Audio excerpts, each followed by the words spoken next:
A couple of my more astute viewers might wonder why this video is coming out so late. Well, I don't really know what's going on, but the MLP month thing didn't go over quite as well as I was hoping it was going to.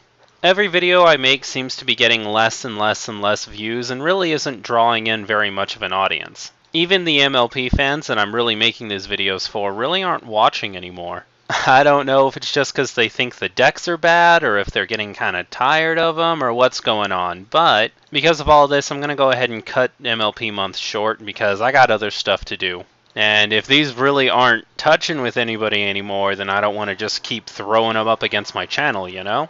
So here's what we're going to do. I've got 3 more profiles I'd like to make. I'm going to make one really fun deck that I just absolutely love playing. Then I'll show you what is, in my opinion, one of the most competitive decks in the metagame. In fact, it's my personal pick for the possible strongest deck in the metagame. And then I'll make a video about the challenge deck that I was issued at the beginning of the month, and I'll give you my progress on it. So with that, I do hope you enjoyed MLP month so far, and I hope you like these last 3 decks. Let's get to the fun one.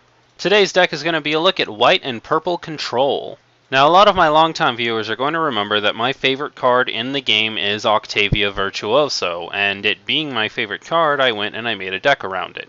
Keep in mind, this is a very expensive deck. I would never buy this deck in real life just because of how obnoxiously, absurdly expensive it is. But when I'm looking for a deck that I just want to have fun with, when I'm going into a fun match that I just want to have a good time with, then this is always the deck that I look towards first. The idea of the deck will be to have Octavia as a core, and then as soon as she comes into play, start using cards to move my opponent's friends around so that they have to pay the extra to keep moving to a problem. And that's really about it. It's a pretty shallow way to play, and honestly, there's a lot of things that can go wrong with it. It is a very cheesy strategy, but sometimes you just want some cheese, you know? So sit back, relax, and enjoy the deck list.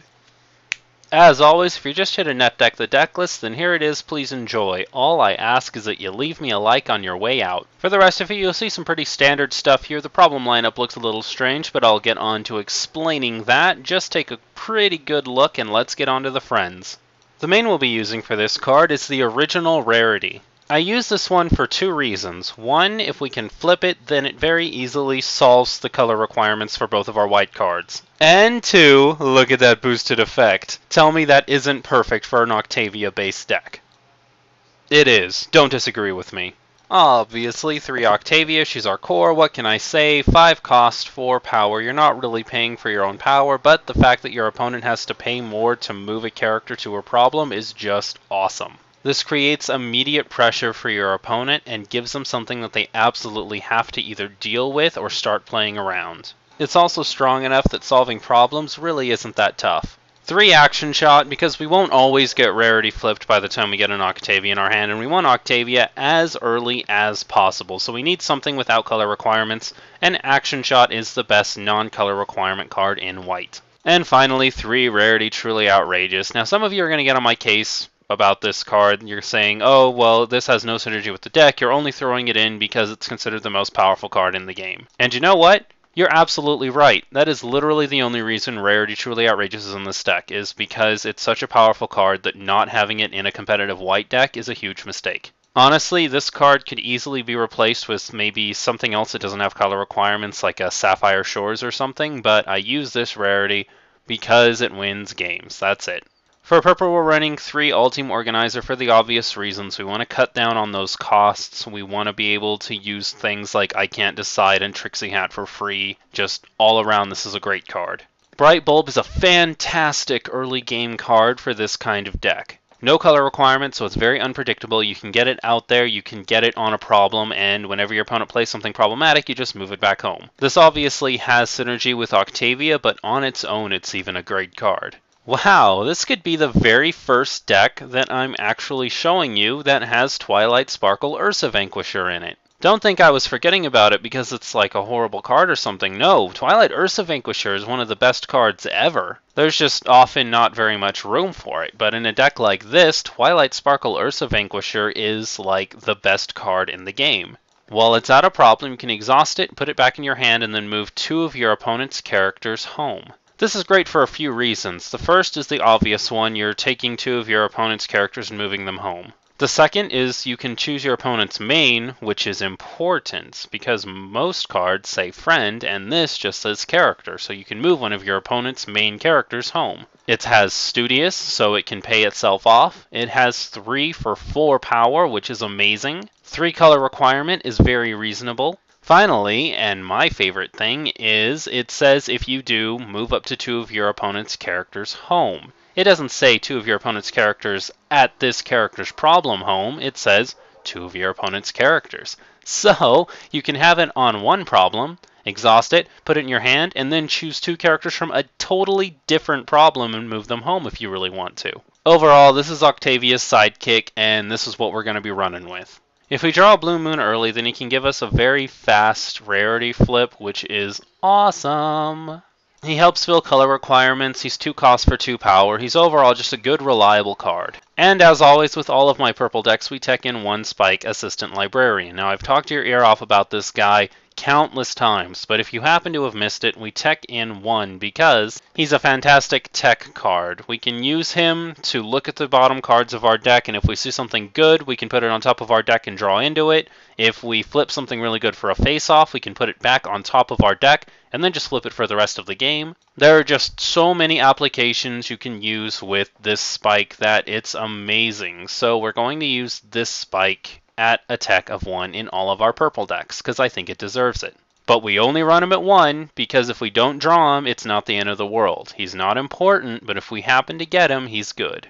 Events are predictable and completely based around Octavia. Back Where You Began is the best movement event in the game. Royal Canterlot Voice is nowhere near as good as Back Where You Began, but we run it because it's movement anyway. Stand Still is a good way of keeping really problematic friends at home, plus if you play it after an opponent tries to move a friend towards Octavia, then they lose the action points for trying to move into Octavia and go back home anyway and have to pay again if they want to continue to move. Which is just way too funny. For our resources running 3, I just can't decide. It saw a lot of very nice popularity this year. It's pretty much like Trixie Hat with some more pros and some more cons. One of the pros is obviously that it costs a lot less. You may think that costing the 2 action points less for doing essentially the same thing isn't that big of a deal, but it is, because that's 2 more movements that we get with this card for free. It has a low color requirement, it has 5 power, so if we flip it during a face-off, it's not the end of the world. You put it on a problem that you want to stall out on, you don't initiate any kind of face-off or double face-off at all, and every turn you can just continuously move your opponent's characters away. Trixie Hat is the exact same dealio. It's pretty much exactly the same card, except it plays to your home instead of a problem, which makes it slightly better but more expensive. If you get this, or I just can't decide and play with an all-team organizer, you can essentially use its effect for free, which is fantastic. You play it to your home and you continuously move your opponent's characters away. It's easy, it's fun, it's lolzy. And finally, we're going to be running Tangled Coiffure. There are some cards that are going to get around your whole movement strategy. One of them, for sure, is going to be Rarity Truly Outrageous. You can just take problematic cards like that, move them home with one of your purple movement effects, and then put Tangled Coiffure on them so that they're useless for the rest of the game. This really is a fantastic tech card for purple-white because purple has the movement and white can lock them in place. We're running 3 Yellow Parasprite as always. I don't care what you think. Yellow Parasprite is one of the best Troublemakers in the game, and it's the only one that I would say is essential in every single competitive deck, no matter what the competitive deck is. Plus, it's extra awesome here because we have a movement-based deck. This stays in play. Our opponent can never confront it because we keep moving their friends and characters away. LOL, they don't have a hand anymore. Control-based deck has to have at least 2 Troublemakers, and Prince Blueblood is the other one that I run because I really like him and he has a lot of playability with Octavia. You put him on a problem, and then as soon as you flip it, your opponent's not expecting it, and they're like, oh my god, this is a Prince Blueblood. They challenge it, they have to move one of their characters home, and it's pretty lolzy. Granted, it's only when they challenge, which does, I admit it, make it slightly weaker than other Troublemakers, but this is still the most fun one that I can play. If you keep moving their stuff away with your purple cards, and then they have to move something else away for Prince Blueblood's effect, it's going to cause some problems. For our problem deck, we're going to be using Emergency Dress Order as our starting problem, which will confuse some of you, but some of you are going to see what I'm doing here. Pretty much if you can play this as your starting problem and then draw into a bright bulb or a blue moon, you can flip your rarity almost immediately, which is very important. We're also running It's Alive because this is a control deck. We don't want to be overpowering the field. We want to be able to get that one action point a turn with the weakest ponies possible. So cards with low requirements like this are perfect for us. Ancient Research, the best purple problem ever, because we can look the top 2 cards of our deck if we move rarity over here, and if one of them happens to be Octavia, then we can draw into it by paying some extra action points. Wrapping up Winter is kind of a gamble, but we could really use those 2 extra action points if we happen to get it. We can also solve this really easily with 1 Twilight Ursa Vanquisher and our main. We also need something in our problem deck with a bonus of 3 if we're going to be running Rarity Truly Outrageous.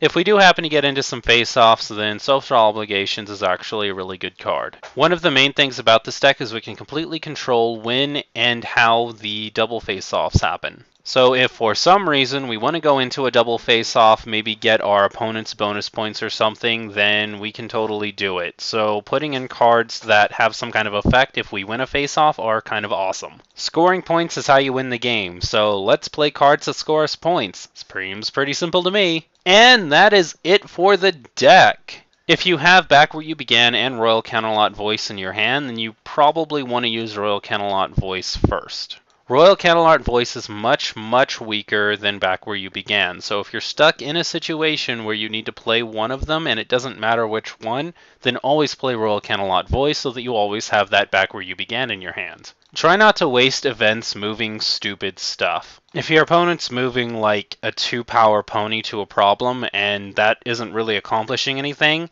then they're probably trying to bait you out. Don't worry about moving that pony off of the problem unless you either have a resource in play that allows you to do it without wasting an event, or you know your opponent can pull something off next turn. You shouldn't have any problem with your opponent getting a slight lead on you with this deck. It's really not that big of a deal. This is a control deck, so we are not going to be worrying about the early game. You can let your opponent build up some whatever they want to. Just keep getting rid of key cards and keep the field under control. If your opponent is also playing a control deck, then this deck should run slightly faster and also cause a few more problems with Octavia. Protect your Yellow Parasprite. Yellow Parasprite is a game-winning card. If Yellow Parasprite comes in play and your opponent is continuously moving friends over to that problem, then get something in play to get rid of those friends. As long as you have that Yellow Parasprite in play, your opponent's hand size doesn't go up unless they pay action points. That is important. Alright, I think that's about all I have to say on this deck. I do hope you enjoyed the first of the final 3 MLP videos. If you did, then it would really help me out if you left me a like. Those things are awesome. If you found this video by accident, then why don't you go ahead and check out my other videos and leave me a subscription. That way you know when the new stuff comes out. We also call it staying up to date with the latest Kudo news. Lastly, what are your thoughts on the deck? Are you going to try this out? Are there any changes you'd like to make? Then leave it in the comments section below so we know. Until next time, MLP fans.